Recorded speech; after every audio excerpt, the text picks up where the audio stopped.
Señor defensor. Ok, su señoría.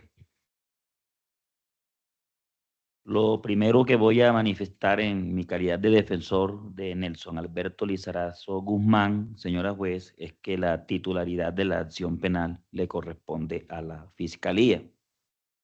En ese sentido, compartimos la postura del delegado de la Fiscalía cuando retira de la acusación el delito de feminicidio en el grado de tentativa.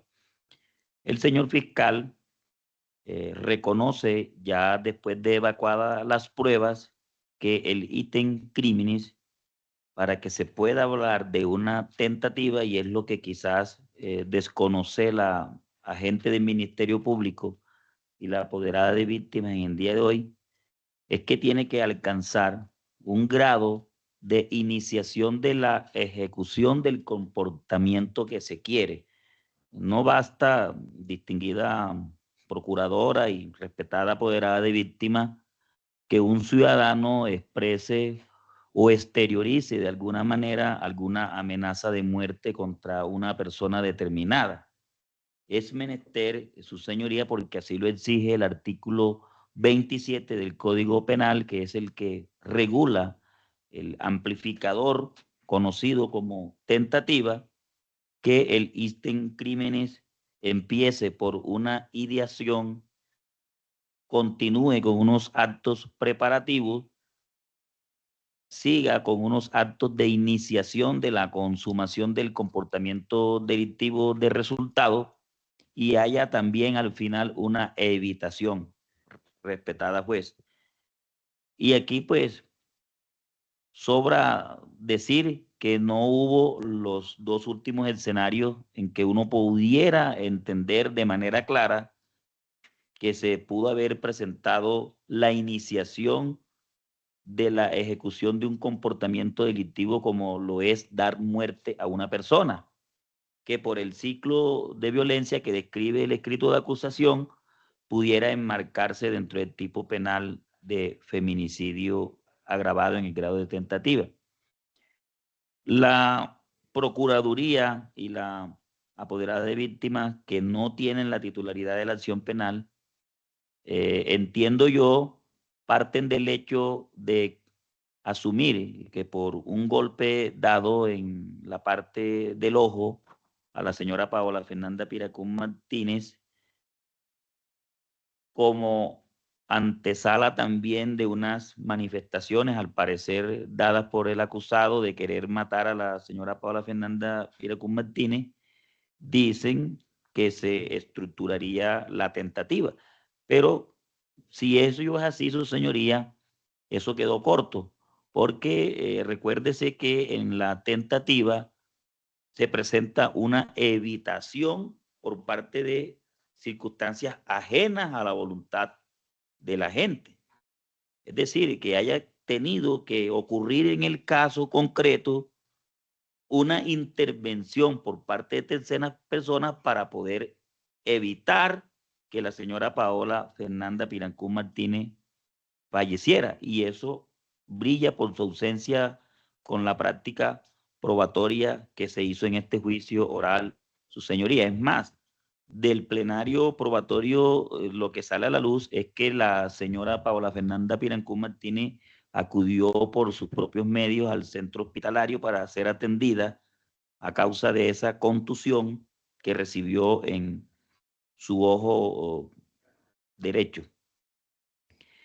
y que los galenos que la atendieron pudieron realizar un procedimiento de atención médica de urgencia y luego de ello darle de alta, saliendo ella del hospital por sus propios medios. No se probó en el juicio, su señoría, que los galenos hayan tenido que realizar maniobras para estabilizar signos vitales, para evitar un shock hipovolémico o un desfallecimiento de la paciente que ingresó ese día a urgencias a causa de esa contusión. Como eso no se probó en el juicio y además, inclusive su señoría, eso tampoco se planteó desde el inicio del escrito de acusación y que fue inclusive motivo de una petición de nulidad por parte de este defensor, que no sería del caso volverla a repetir en estos alegatos de conclusión. En consecuencia, bien hace el representante de la Fiscalía en no solicitar condena por el delito de tentativa de feminicidio agravado. Ahora bien, en lo que respecta, señora juez, al delito de tráfico, fabricación y porte de armas de juego, yo debo prevenir a su despacho de lo siguiente. Es verdad que nuestro sistema penal acusatorio se caracteriza por ser de libertad probatoria, y eso lo tenemos todos claro ya como abogados y más dedicados al área penal. Pero también es cierto, su señoría, que para condenar se requiere el conocimiento más allá de toda duda acerca de la ocurrencia del comportamiento delictivo y de la responsabilidad penal del acusado.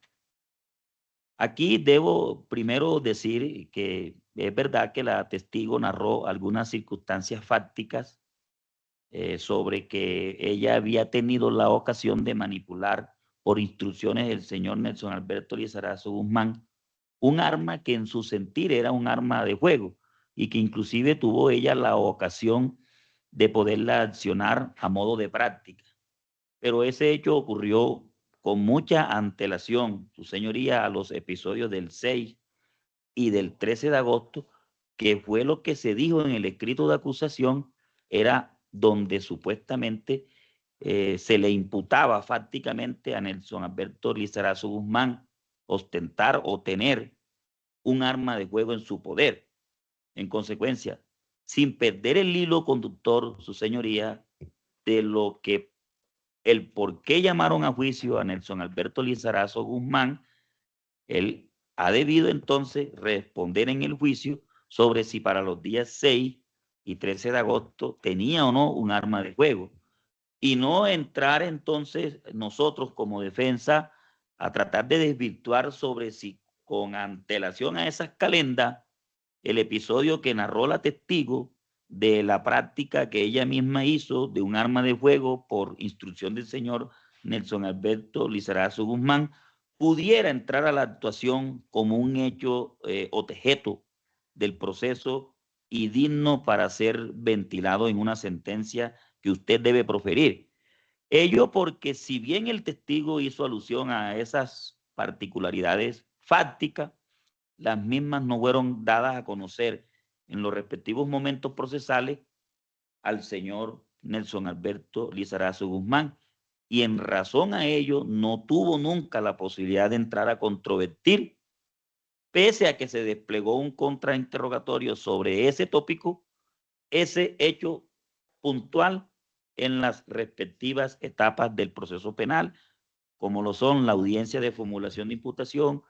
el escrito de acusación, la verbalización del mismo y el descubrimiento probatorio, su señoría. Inclusive, debo decir que de lo descubierto por la Fiscalía, entrevistas y denuncias, nada se dijo de ese hecho. De ahí que considero con mucho respeto que emplear ese hecho para tratar de fortalecer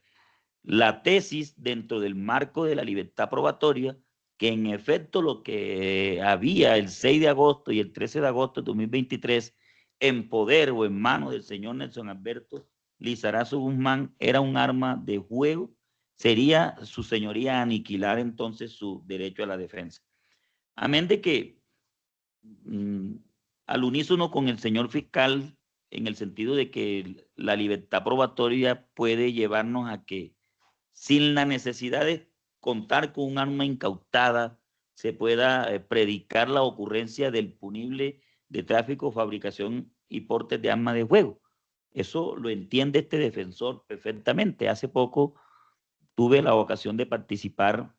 en un feminicidio también en el Bagre, Antioquia, en donde el arma nunca fue incautada, pero sin embargo, su señoría, la joven que desafortunadamente falleció en ese caso, fue impactada por un proyectil de arma de fuego a nivel de la región torácica, A causa de eso le hicieron una toracostomía y en virtud de una gravedad que tuvo posterior a esa toracostomía, falleció en el municipio de Montería, donde los médicos de medicina legal pudieron establecer con la pericia que además del shock hipovolémico que ella tuvo, también se podía reflejar que en su cuerpo existían unos apósitos que reflejan una intervención quirúrgica proveniente de un proyectil de arma de fuego. Nótese cómo en el ejemplo que le pongo de presente, señora juez, dentro de lo que se conoce como libertad probatoria, sí puede existir la posibilidad de que sin contarse con la incautación del arma de fuego, se pueda llegar al conocimiento más allá de toda duda de que efectivamente el delito fue perpetrado, en tanto que claramente el impacto de un proyectil de arma de fuego sobre el cuerpo de una persona o sobre un objeto o una cosa, declarado en el juicio por un perito que determine el origen del proyectil, así no se tenga físicamente el arma de fuego, nos lleva a la conclusión fehaciente de que en efecto el reatro criminal se cometió. Pero no en el caso del señor Nelson Alberto Lizarazo Guzmán, su señoría, en el que del juicio no se puede desprender siquiera en el grado de inferencia mínima que el arma haya sido accionada contra una cosa o contra una persona. Y si un arma que describen algunos testigos que no tienen la capacidad de determinar si tiene o no la aptitud para hacer disparo, si esa arma no fue accionada, será muy difícil, su señoría, despejar cualquier duda en torno a si en efecto dentro de los verbos rectores que señala el artículo 365 del Código Penal, el señor Nelson Alberto Lizarazo Guzmán tuviere o no, a modo de tenencia, porque fue el verbo rector que le entendía el señor fiscal, un arma de fuego de las condiciones que exige el artículo 365 para poder emitir una condena más allá de toda duda. Nótese cómo las dudas son insalvables aquí, señora juez, porque si dentro de un contexto factual en que varias personas señalan a alguien de tener un arma de fuego, inclusive con las contradicciones que hay de las versiones que escuchamos en el juicio oral de los testigos de la fiscalía, en lo que tiene que ver con lo que ellos describen, unos una pistola, otros un revólver, uno de un color determinado, otros de otro color determinado, con todas esas deficiencias, si pudiéramos hacer el ejercicio de que varias personas señalen a una persona determinada de tener en su poder un arma de fuego, sin corroborarse por otro medio probatorio la aptitud del mismo para producir disparo y para afectar el bien jurídico tutelado por el legislador, cuál es la seguridad pública, serían más las dudas que la certeza, su señoría, en tanto que bien conoce usted, señora juez, que este tipo de armas tienen réplicas que se conocen como armas de fuego traumáticas, fogueo, inclusive hasta juguetes. Se ha visto en muchos casos que se utiliza con apariencia de un arma de fuego. Incluso hasta hace poco, una sentencia de la Corte Suprema de Justicia terminó diciendo que un arma traumática de fogueo o neumática, incluso también las hay neumáticas, no se puede considerar como un arma, como un tráfico, fabricación o porte de arma de fuego. Es más, su señoría, por cuestión de yo tener un predio rural en el municipio de Puerto Libertador, le confieso que por muchos años tuve escondida un arma traumática, hasta que salió esa sentencia de la Corte Suprema de Justicia, que me dejó tranquilo. Y le voy a decir otro dato, señor fiscal. Esas armas traumáticas tienen cierta letalidad según la cercanía en que se produce el disparo de esa arma con su destino final. O sea, según como usted acciona un arma traumática, que es la que tiene un balincito como en estilo de un cauchito, según la cercanía, puede generar una lesión a una persona, y de eso se ocupará el Congreso de la República, de reglamentar el tema de las armas traumáticas, armas neumáticas y armas de fogueo. Entonces, no podemos salvar en este caso, su señoría, las dudas que puedan desprenderse, primero sobre si en realidad el señor Nelson tuviese en su poder en esas calendas algún objeto que pudiera asemejarse a un arma de fuego. Segundo, si llegase a considerarse que el objeto que él tenía en sus manos era un arma de fuego, ¿cómo despejar la duda de tratarse o no de ese objeto de un arma de fuego de las que trata el artículo 365 y no una de las que ya hemos ventilado aquí como armas de fuego traumáticas, de fogueo o neumáticas? Inclusive, su señoría, la jurisprudencia de la Corte Suprema de Justicia ha tenido la ocasión de decidir muchos casos y de absolver a muchas personas porque se ha demostrado que el arma es de fuego, pero que al momento de la pericia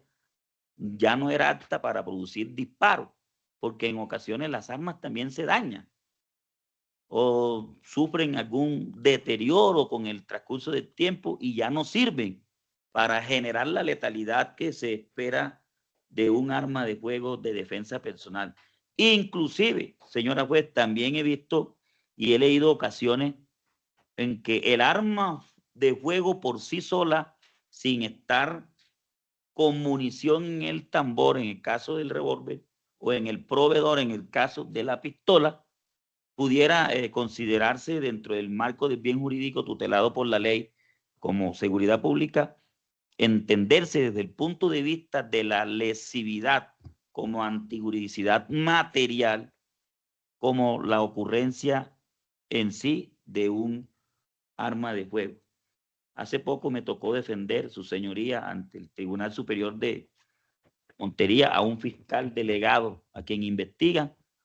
porque dejó libre a unos ciudadanos que cargaban 5 municiones de 9 milímetros. Y ahí tenemos una discusión sobre el principio de lesividad material, que inclusive la Corte en muchos casos se ha valido de ese principio de la lesividad y de la antijuridicidad material para concluir en muchos casos que pese a que alguna persona le encuentren un arma de fuego sin munición en el tambor, en el caso del revólver, o en la pistola, en el caso, o en el proveedor, en el caso de la pistola, pudiera tipificarse, como muchas veces lo ha dicho la Corte, no se tipifica el delito de tráfico, fabricación, tráfico o porte de armas de fuego, partes o municiones.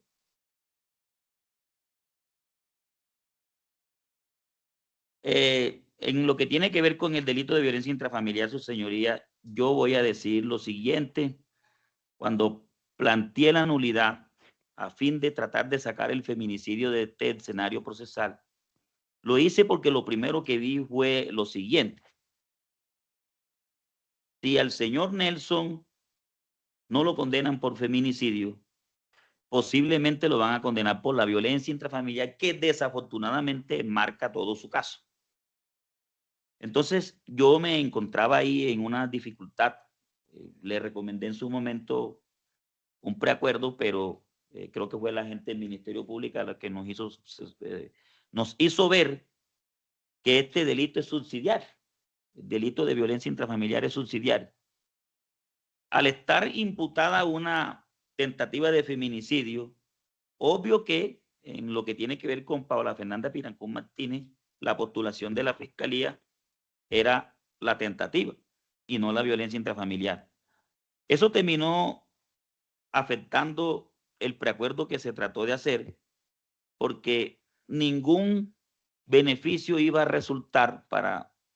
Nelson Alberto Lizarazo Guzmán preacordar una violencia intrafamiliar respecto de sus hijos cuando en el juicio, por la jurisprudencia ya decantada de la Corte, que indica que si en el juicio se prueba que el acusado incurrió en un delito de menor entidad, el juez está habilitado para proferir condena por ese delito de menor entidad. En ese sentido, cualquier rebaja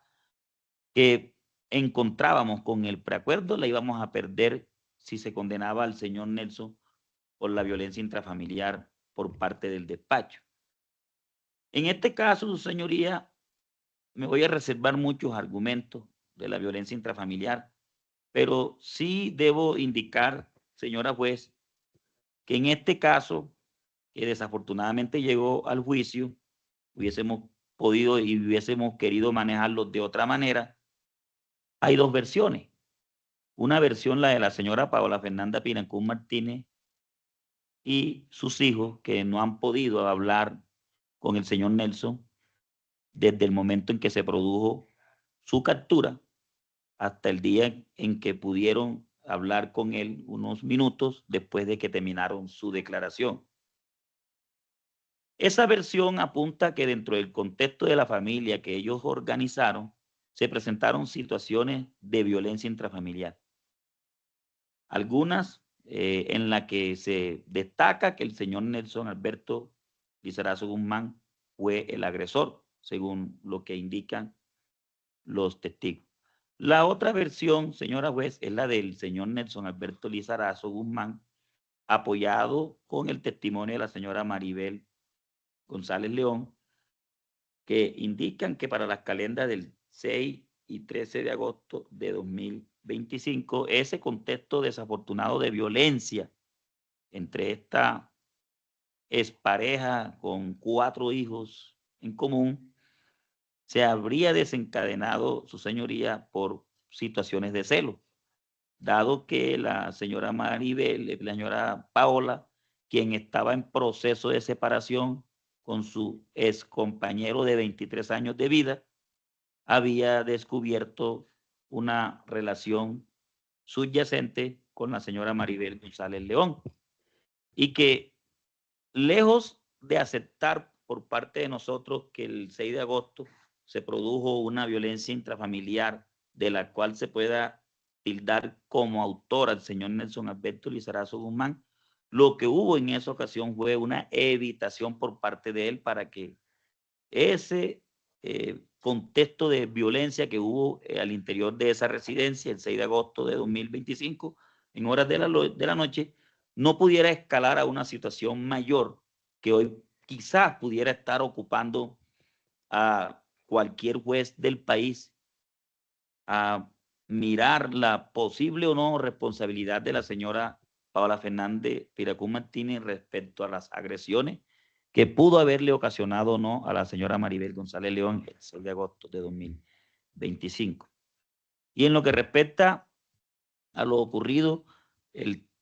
13 de agosto de 2025, también tengo mi reserva, su señoría, lo que entiendo según lo declarado por el señor Nelson Alberto Lizarazo Guzmán. Ese día no quiso él afectar el rostro de la señora Paola, lo cual fue producto de una reacción involuntaria de él frente a una situación generada por la propia víctima que, en un acto de evitar de pronto una reconciliación a futuro, no quiso dejarse abrazar del señor Nelson Alberto Lizarazo Guzmán y reaccionó tratando de morderlo o de aruñarlo. Y es ahí cuando desafortunadamente se produjo el golpe que ocupa la atención de la sala. Termino dando estas palabras. Aquí los testigos de la fiscalía, sobre todo los niños, dijeron, reconocieron querer mucho a su papá. El señor Nelson también dijo querer y amar mucho a sus hijos. Inclusive él fue muy claro en sostener que durante todos los años en que hizo la convivencia con la señora Paula Fernanda Pirancún Martínez, él evitó por toda la forma de corregir a sus hijos o de emplear algunos métodos de violencia en contra de ellos, porque él era más que todo un padre alcahueta que maltratador. En ese sentido, su señoría, yo en lo que respecta al delito de feminicidio en el grado de tentativa, me uno a la petición del señor fiscal. Creo que su despacho estaría limitada a la a lo que la Fiscalía le está peticionando. En lo que tiene que ver con el delito de fabricación, tráfico y porte o tenencia de armas de juego, accesorios, partes o municiones, le solicito a usted que si no hay dudas, si aquí hay dudas que no se puedan salvar, se profiera un fallo absolutorio por ese delito, entre otras cosas, su señoría, por algo que voy a decir con relación al porte. Es verdad que dentro del marco de la pertinencia un testigo puede decir que alguien tiene un arma de fuego, pero no dentro del ámbito de la conducencia, su señoría, si ese testigo no tiene la capacidad para indicarnos en juicio si el arma tiene la idoneidad para producir disparo o no. Y en lo que respecta al delito de violencia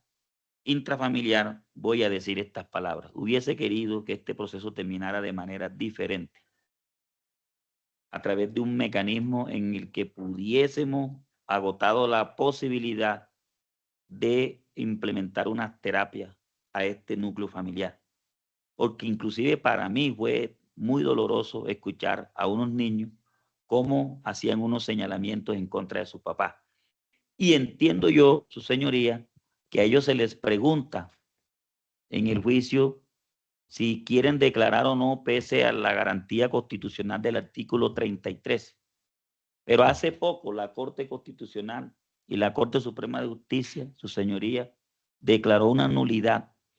porque no fueron lo suficientemente explícitos en la actuación procesal de hacerle ver a los menores que pese a esa garantía de no estar obligado a declarar en contra de su consanguíneo, de hacerlo, esa declaración iba a ser de tal magnitud que le iba a generar una condena de más de 6 años de prisión a su figura paterna. Esa postura la adoptó hace poco el Tribunal Superior de Medellín, donde auscultó la forma en que el funcionario desplegó la prevención de esa garantía a unos menores de edad y terminó por decir el tribunal que ahí faltó un poco de explicarle más al menor, quizás en su lenguaje, que su papá estaba preso, que cualquier cosa que dijera podía generar una condena en contra de su papá, que no iba a salir en libertad pronto y que solo así después de eso, ahí sí se podía de pronto mirar qué tan viable era que los menores se acogieran o no a esa garantía. Por lo demás, su señoría, dejo a su sabiduría dentro de lo jurídico emitir la decisión que en derecho corresponde. Muchas gracias. Señor fiscal, indíquele al despacho si desea hacer uso de la réplica. No, señora juez. Ese sería el caso de entrar a proferir el sentido del fallo. Pero previo a ello, pues debo consultar los audios de las sesiones, que creo que fue en 3 sesiones que se practicó la prueba de la fiscalía, en una siguiente la prueba de la defensa, por lo que la responsabilidad de la decisión a adoptar me obliga a consultarlos, máxime cuando, pues debo dar una respuesta acertada tanto al señor fiscal, Ministerio Público, Apoderado de las Víctimas y la defensa técnica. En virtud de ello, pues me generaría una suspensión de aproximadamente 2 horas, pero a las 2 de la tarde, como se lo indiqué a la señora delegada del Ministerio Público, debo continuar una audiencia de juicio oral dentro del radicado 343288 con víctima para entonces mayor de edad, pero pues es un proceso donde son 3 los defensores públicos y es muy complicado ponernos de acuerdo para poder llevar a cabo ese acto procesal. Ello me obliga entonces a suspender el acto, este juicio oral para continuarlo el próximo 19 de mayo a las 8:30 de la mañana.